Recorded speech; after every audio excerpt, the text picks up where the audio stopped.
Hi, and welcome to NSREC Now, a new video series covering everything you know about the IEEE Nuclear and Space Radiation Effects Conference. In this first episode, we will be discussing how to develop and submit an abstract to the conference, as the call for papers for our 2021 conference is now open. I'm Greg Allen of NASA's Jet Propulsion Laboratory, and I'm here with Dr. Heather Quinn of Los Alamos National Laboratory, Dr. Hugh Barnaby of Arizona State University, and Dr. Brian Sierawski of Vanderbilt University to provide their insight to today's topic. Welcome, all of you. You all have submitted numerous papers, have acted as reviewers, and have been, or are, in Brian's case, technical chairs for this conference. So I think we have a great panel here to discuss some of these topics. My first question, and I'm going to ask Brian to start with this. NSREC doesn't have an official proceedings. So how does the publication process and timeline work? What happens after you submit? You're right. We don't have an official proceeding. So what we ask our authors to do is to submit a 2 to 4 page summary, which is kind of like an extended abstract, so that we can judge the appropriateness of the work for the conference.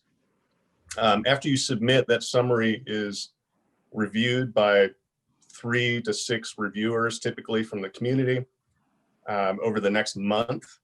And then their recommendations are provided to the session chairs.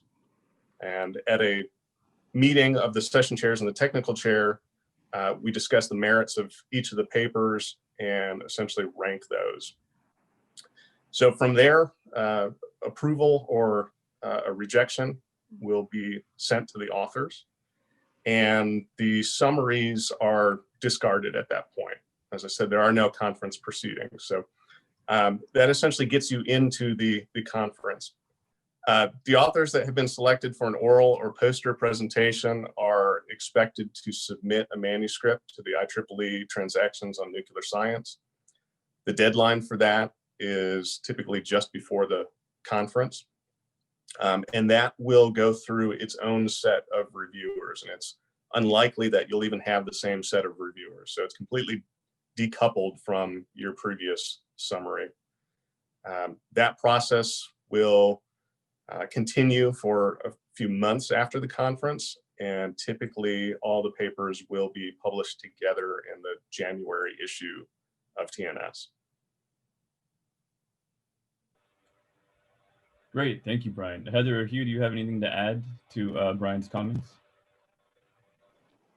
Hi, I'd like to add to Brian's comments about the different reviewers. As a TNS editor, one of the things that's happening is that the reviewers from the conference are chosen by the session chair to be wide experts in that session, but might not be experts in the actual paper that you wrote. But in TNS, one of the things that I'm doing as an editor is doing things like looking through your reference section to see the papers that you're referencing. And some of those people might end up being your reviewers. So the reviewers for the TNS process should be experts in your paper. And so there are sometimes issues between those two sets of reviewers, where the NSREC reviewers give you a pass to move forward, but the TNS reviewers don't pass your paper and you end up rejected there. So do keep that in mind, that when you're writing the summary, it's for more general experts, but when you're writing for TNS, it is to the actual experts that are going to read your paper. Thank you. So Hugh, this next question is for you. Can you describe to the audience what a summary is and how that's really different from an abstract? And can you include some comments about what kind of formatting is expected for submitting an abstract to NSREC? Yeah, so thanks a lot, Greg, and everybody. I think this is a really good service for folks who are going to be submitting their abstracts. So let's just sit and talk a little bit about that at first. And actually, I'm going to share a screen here. I'm going to show you an example, just an example of what we consider an extended abstract, which is what one would submit to the conference here. Let's see, this is a good one here. This would be an example. So I don't want to think about the content here. I just want you to look at the format. The abstract. I mean, here is an abstract for this particular summary. And normally this is very short. I think it's about 35 words total, Brian, is that correct? Yeah. So it has to be very, for the summaries, they has to be very short, but it is important that you keep it very short because it's used in the brochures down the road if it gets accepted. So this is an abstract, a very, very short for this summary. Sometimes people will call the summary an abstract, but the summary is actually a 4-page paper, okay? So, which is actually longer than a lot of, a lot of conference papers that you see at major conferences. So it's pretty significant. It's a pretty significant lift.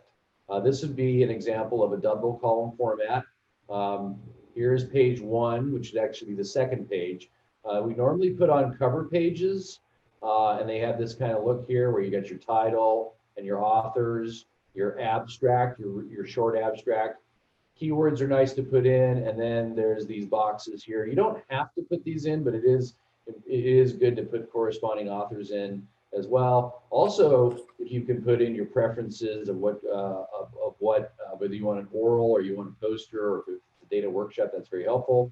And if it is in an oral or a poster, which session you prefer. And we also like to put acknowledgments. All those can be put in a cover page, which are not included into the 4-page count. And then you have your double column 4-page, double column count right here. 1, 2, 3, 4. Now in this case, and then you have references at the end.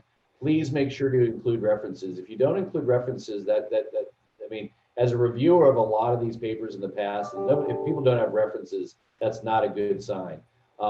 You don't have to embed the figures into the text like this, although it's nice. It could be at the end of the paper before the references. But anyway, in terms of length, you really do want to take 3 to 4 pages, including the references. A little bit shorter sometimes is a little bit light, but you actually don't want to go over the 4 pages if you can help it. Remember, the reviewers are going to have to take a look at many of these when they go through these, so they don't, having something that's 8 or 9 pages can really be annoying.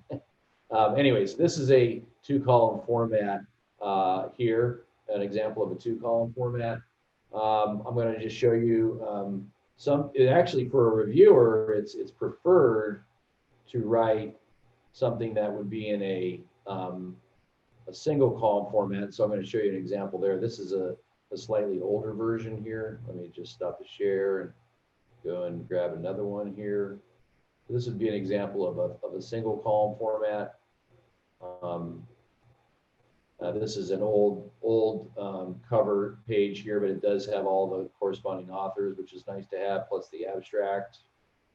And then here's your example. So once again, that's the cover page, not included in the 4-page.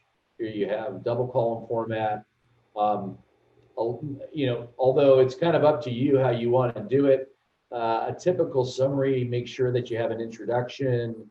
You show, if you've got them, experimental descriptions and the result, and then the modeling and the discussion and conclusion. So there's kind of a formula for how you do this kind of thing. Anyway, that's the single column format there. Like I say, a lot of reviewers prefer the single column format, but as I was just talking to my colleagues here, sometimes the double column format allows you to write a little more.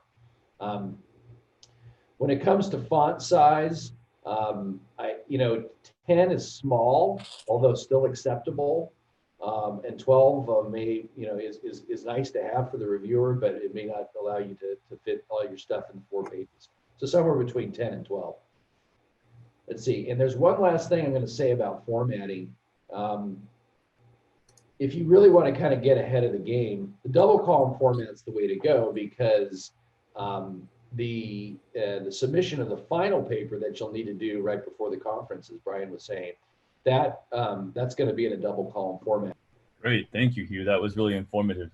So my follow-up is with regards to format selection and selecting a session. So when somebody has an abstract and they're ready to submit to the conference, there's several sessions you could submit that abstract to, and there are different formats. You can select either a poster or an oral presentation.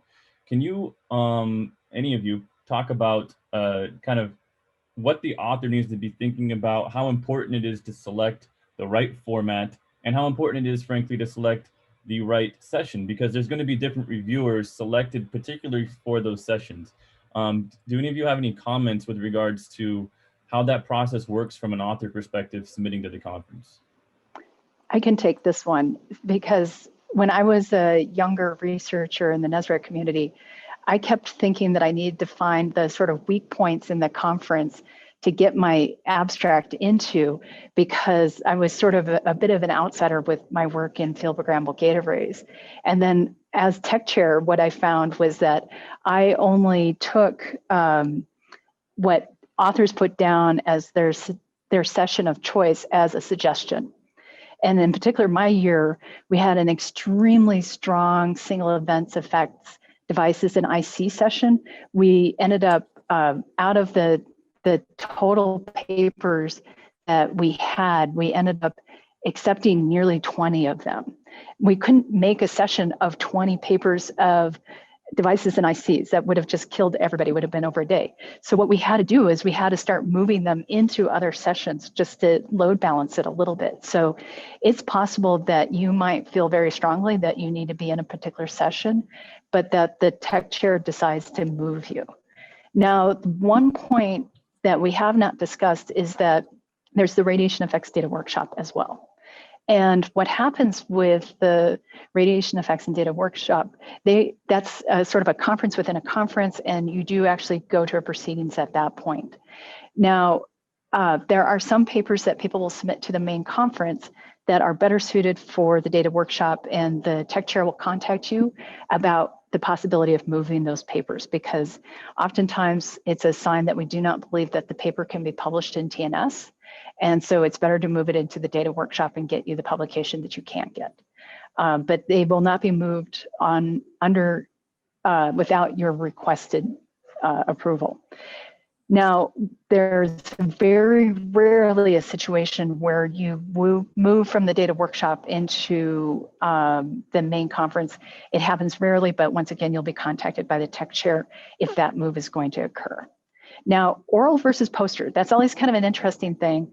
To a certain degree, as a tech chair, as long as if it said oral, I left it up to the session chairs and the reviewers to determine whether it actually should be an oral or a poster.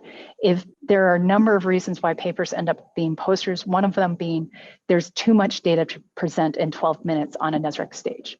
And so if it's a very complicated paper, might get moved into the poster session because of that.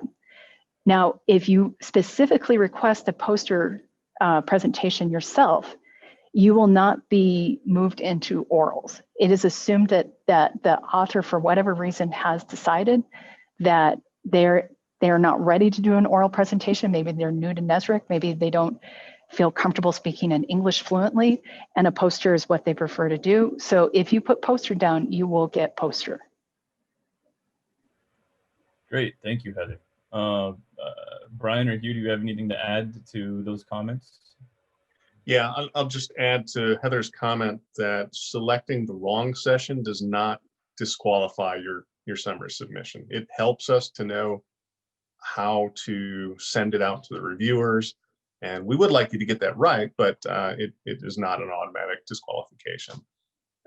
In particular, for somebody who's new to the conference, it can sometimes be confusing what is appropriate in the sessions, and in that case, I would recommend that you search for previous years' NSRDC brochures, and you can go through and look at the sessions. You can look at the titles and the short abstracts and get a sense for the appropriate session for your submission. So, Brian, I'll just keep rolling with you right now. In your opinion, can you comment on what makes a strong summary? Yeah. Well, again, as Heather had mentioned, the answer to that question kind of determines on where that summary is being placed, right? So a strong summary that's going to go to either an oral or a poster presentation, and what distinguishes it just from a radiation effects data workshop paper is that there's strong scientific and engineering analysis. And so that's kind of the key piece. It's not just data, but there's also a good technical analysis that comes with it. And I'll add a little bit to Hugh's answer about the summaries in terms of the content. As a reviewer, one of the things that I like to see in the first 1 or 2 paragraphs, I'd really like to know, what are your results and conclusions? How is the work novel? And why is it important? And if you can convince me of those 3 things early on in the paper, and I don't need to read all the way to the end to find your conclusions, but if you can tell me those 3 things early on, that paper is probably going to receive high marks. And the rest of it is just supporting content. Yeah, that's a really good point. I think authors really need to consider the elevator pitch, because reviewers have a lot of abstracts to go through, not a lot of time to do it. And so selling yourself early is really important. Heather or Hugh, do you have any additional comments to what makes a strong summary? I think I'll say just one thing about choice of sessions. There are, for those who are fairly new, and hopefully they're getting some guidance, there are sessions, though, that there are blocks of sessions. There are groups of sessions which are primarily for single event effects, which are distinguished from the cumulative damage type papers, which have been, in fact, I think there's still two basic mechanisms sessions, one specifically for basic mechanisms on single event effects and basic mechanisms for devices and, for cumulative damage effects. Those two are kind of, that can be confusing, but one should know whether they're dealing with single event type mechanisms or cumulative damage like total ionizing dose type mechanisms. And so it's important to make that distinction. However, if one makes a mistake, the review process is such that it typically picks that up. So it's not a killer to choose the wrong one. Thanks, Hugh. Heather, I think you had a comment you'd like to make. Yeah, just about abstract quality. So one of the things that I've often found is that, especially people who are new to the community, they might come from different communities where simulation is used more. And in NSREC, we use a ton of simulation as well, but we'd like to have our results validated. And that ends up being a real pickle, especially between NSREC and TNS, because TNS will not publish simulation-only papers unless under the most unique situation. So I have been a TNS editor since 2012, and I have only had 1 simulation paper published that entire time from my stack. So that is how rare it is. So, if you think you've got a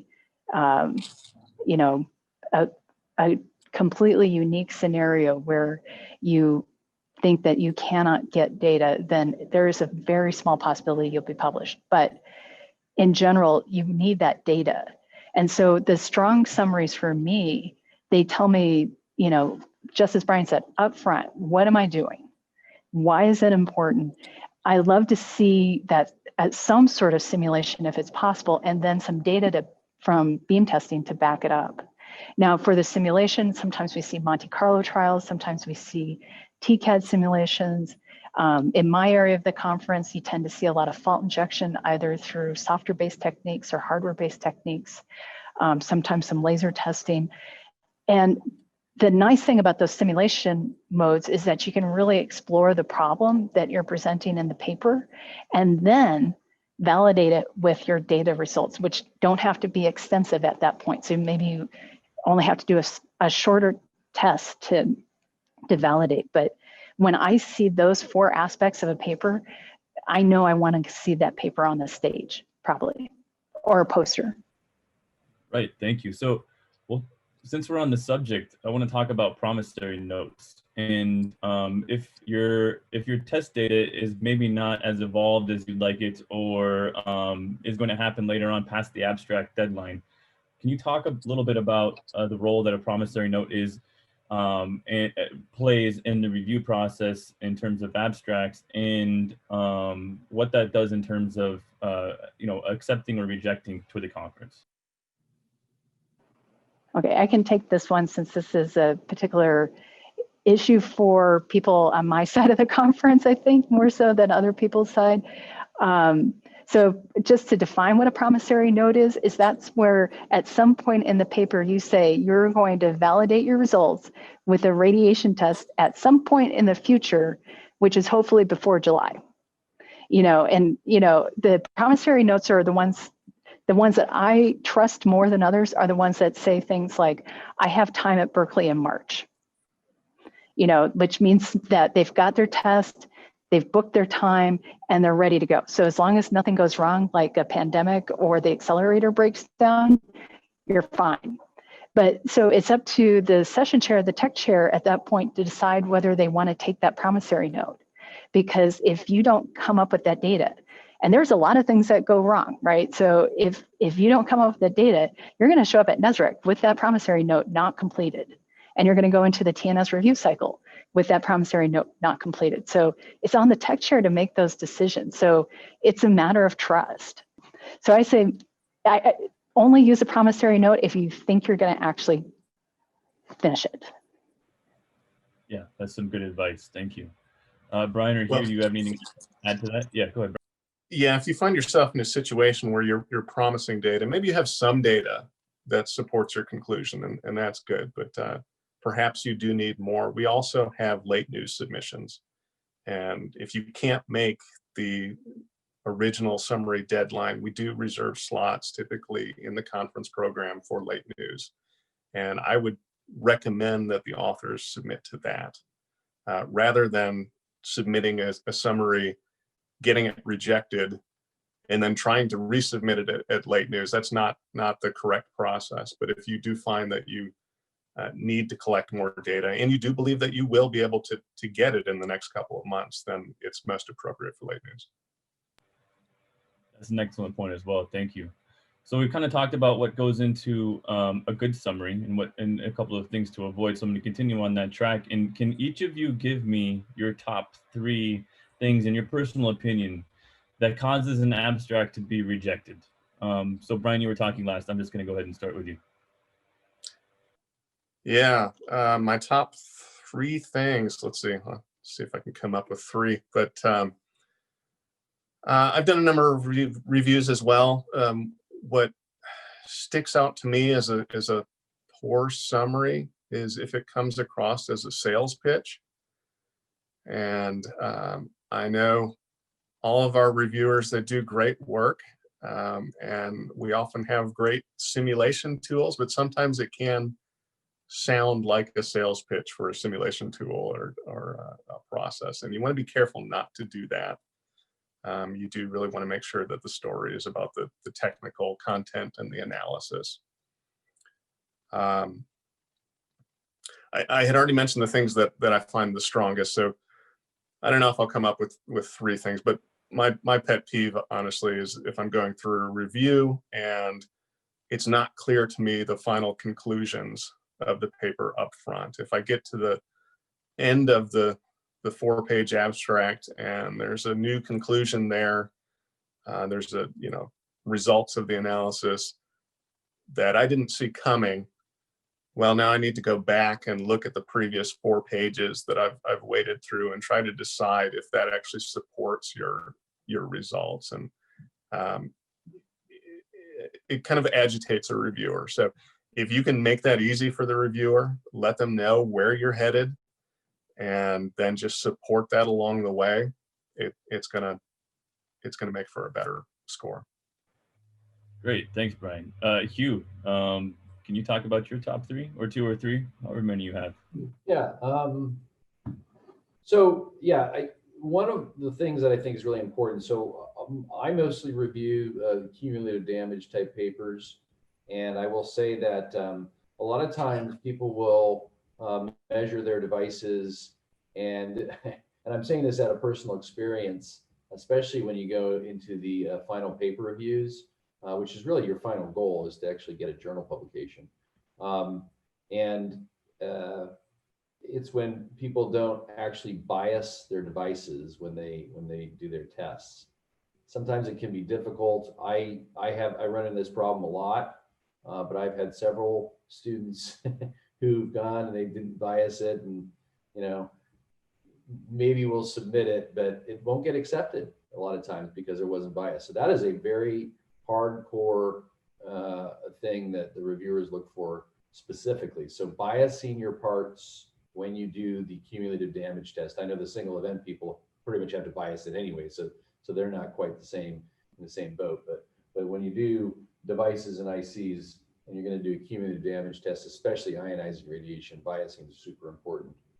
Another kind of more general issue that I've had when I've been a reviewer is that I have, even though it's technically not a disqualifier, I have a real problem when there's no data.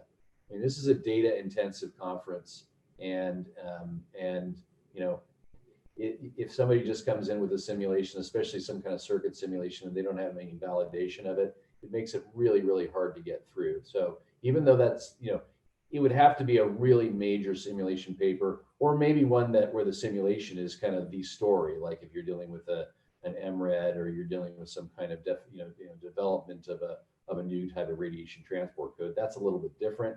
But if you're talking about effects on everything from a device or material all the way up to an FPGA, it's hard to get it in without data. Another problem is it really is important to try to figure out ways, and I know that there's plenty of international people who are writing these papers, but getting a good edit is very important. It is a very poor thing to have a reviewer to have to read something that's poorly written. So you need a couple edits. You just don't want to throw it together the night before and send it in, because it won't get accepted. And some of the examples for poorly written papers that I can point to specifically, I mean, there's the grammars, there's the spellings and that kind of stuff, but there's some specific things that people really want to be careful of. One of my pet peeves is that I just don't like a bunch of mixed fonts, especially in the text. You know, if you're writing a text and you're doing Times New Roman, stay with Times New Roman. If you're doing Calibri or Helvetica, stay with it, don't change it. And then on the figures, sometimes you don't want to submit a paper where the figure has just been kind of cut and paste. Make sure it looks good. These figures are really, for especially the reviewers, the figures are kind of the first thing that they go to. They look at the figures and try to understand the context of the situation. And although this isn't necessary, but it is something to think about. If you can make a figure that looks good in black and white, that's a good thing. And the reason why is a lot of times a reviewer prints these out and they don't have a color printer. And so when they look at the figure and it comes out printed out and it's color, you know, if they use it, if you had it in color and it was like a yellow or whatever, sometimes it doesn't even show up on the figure, and that's not good. Print these things out, take a look at them. If you can do it in black and white, that's, you know, if you can make it look good in black and white, that's a good thing, because remember, it's all about getting through the reviewers here and making sure that they're happy. So those would be my 3 or 4 or 5 things that I would say are kind of important. Great, thanks, Hugh. Heather, I'm sure you echo those sentiments, but do you have anything to add to those comments? I have a few things to add. One of them is we occasionally get papers that don't have anything to do with radiation effects. So, I mean, it's a low bar, but please make certain your paper has something to do with radiation effects. The next thing is related work. Even in the summary stage, we need related work. You can't just assume that you're the only person doing research on this topic. We're a pretty mature field, so making certain you understand where you are in state of art is really important. Your reviewers might not get it, so you have to be able to do that up front. NSREC is the type of community where the related work is either in the intro, embedded in there, or in a separate section right after the introduction. If you wait to put it in before the summary, which is common in other fields, you will make the reviewers very mad, and they will be mad in a way that it's almost unrecoverable. I've seen this happen in TNS. People get very upset. It's a weird formatting thing. So just put it as the second section, make everybody happy. We've talked a lot about data. I also have my own formatting issues. One of them is figures too small to read. A lot of times I'm reading under unideal situations. I'm carrying them in my purse and I've got 5 minutes between meetings and I'm reading an abstract. Please don't make me try to find my glasses or better glasses to go read your figures, because as Hugh said, the figures are probably the most important part of your story. The other thing about color figures is not just the yellows, they need to be color safe. And so people can go to Color Brewer 2 to find red-green colorblind safe pictures. So 10% of men have color blindness. It's just part of reality. We have a lot of men in the NSREC community. Some of them are colorblind. If you do figures in color that don't work for red-green colorblind or blue-green colorblind, they will be unable to read your data.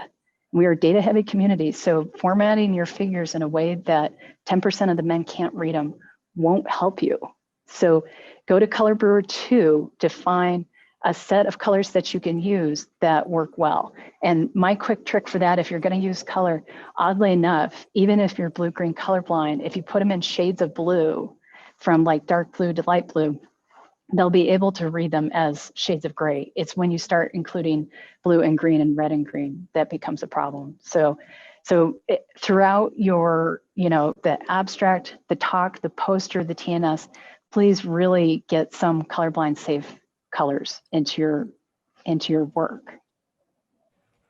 Great, thank you. Those are all great insights. So I want to move on to student papers. So when an author is submitting, there's a checkbox for a student paper. I guess what we want to know is, what's the purpose of this box, and are there different expectations for a student abstract being submitted to the conference relative to a quote-unquote professional abstract that's being submitted? Heather, I see you nodding, so I'm going to just start with you. Thank you, Greg. So this is a great question because to a certain degree, the box is there so that we know also what papers to put in for the student award. And so that makes it easier to find the student award papers. Quite honestly, NSREC has great students. And so a lot of the student papers are just as good as all the other papers. So I very rarely make any, give them any extra leeway over the professionals because they are such competitively good researchers. So honestly, they often don't need it. Now, there might be some discussion in the room, especially if we're putting a student on the stage for the first time, whether they're ready to be on the stage and talk to a couple hundred people, because that can be startling the first time you do that. So we just want to make certain that the students are ready to be on the stage. If they're not, we'll put them in the poster session. Thanks, Heather. Hugh and Brian, you have an interesting perspective here because you're both have been technical chairs, but you're also at universities. So do either of you have anything to add with regards to student abstracts? Yeah, just that the student needs to be the first author to be eligible for the student awards. And it does not, as Heather had said, it does not change the review process for the technical program, other than maybe the oral poster selection. But primarily that information is going to go to the awards committee. Great, thank you. Hugh, do you have anything to add? I just add that, the reason why these student things are out there is that we really do, the conference and the community really does want to promote student involvement and student participation. And so we, these aren't meant to be, sending you to the little kids table. They're actually meant to try to promote you and get you more engaged with the community. Great, awesome, thank you. I just have a few more questions. I guess one of them is, can an author make an update to an abstract after it's submitted? Once it's in the review process, can there be a moment of clarity where someone who's submitting to the conference can make a change? Well, so I'll quickly say that as far as the summary is concerned, we would not like the authors to make changes to the content. Very shortly after you submit your summary, it will go out to the reviewers, and we are asking a lot of them to go through the summaries. So they are going to make a decision and turn that around as quickly as possible. Now, that being said, if there are corrections to things like your author list, your title or your abstract as well, if you find that there were mistakes that need to be fixed, that information does go into the technical program.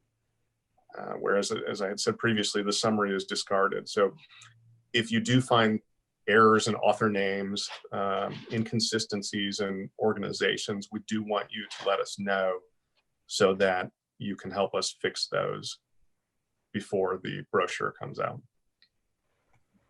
Great, thanks, Brian. Heather or Hugh, do you have anything to add to that? Well, I will say that, you know, sometimes people imagine that these kinds of things have kind of loose deadlines. This particular conference is not very loose. If you don't get it in on that Friday, by midnight, you know, it's kind of up to the technical chair like Brian is this year. But, you know, Heather and I have been technical chairs, and there were plenty of people who came and said, can I turn it in now? Like it's 3 days late. It's like, no, we have a deadline and we follow it. And there's really not a lot you can do. You know, we really follow the rules on that. So make sure you hit the deadline. Yeah, great point. So that wraps up my question. Oh, sorry, go ahead, Heather. Excuse me. I'm going to say this. So that said, stuff happens. And I remember when Robert Reed was technical chair, I was one of his session chairs. He actually did hold the process open a couple of days because I believe the Midwest was getting hit with a blizzard.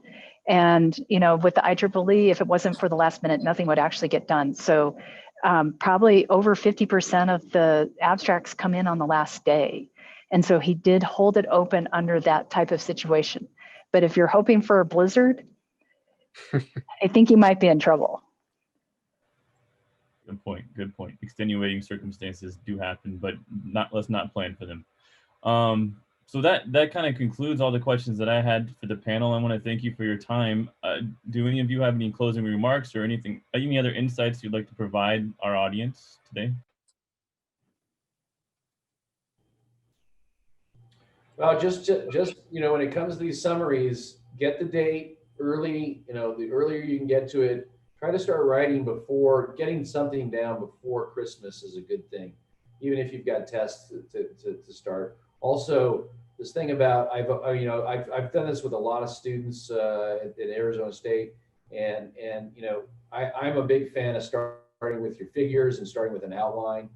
But if you look at these summaries, they really are kind of you know, I knew you know, old timers in the business here. You know, they could write 4 or 5 summaries in a week because they knew how to do this. Introduction, you know, it's just the basic stuff. And if you've got a good story to tell, just follow the formula and you'll probably have a good shot. Great. That's great here. Thank you. So I want to thank each of you for your time today. This has been very enlightening, and I hope that the NSREC community finds it useful. I know I learned a few things today. So to all of you watching, thank you for your attention, and please be sure to follow us on our social media platforms and check out the NSREC website for more information about the conference, information about abstract submissions and registration, and find out how you can become an IEEE member. So thank you, and we'll see you next time.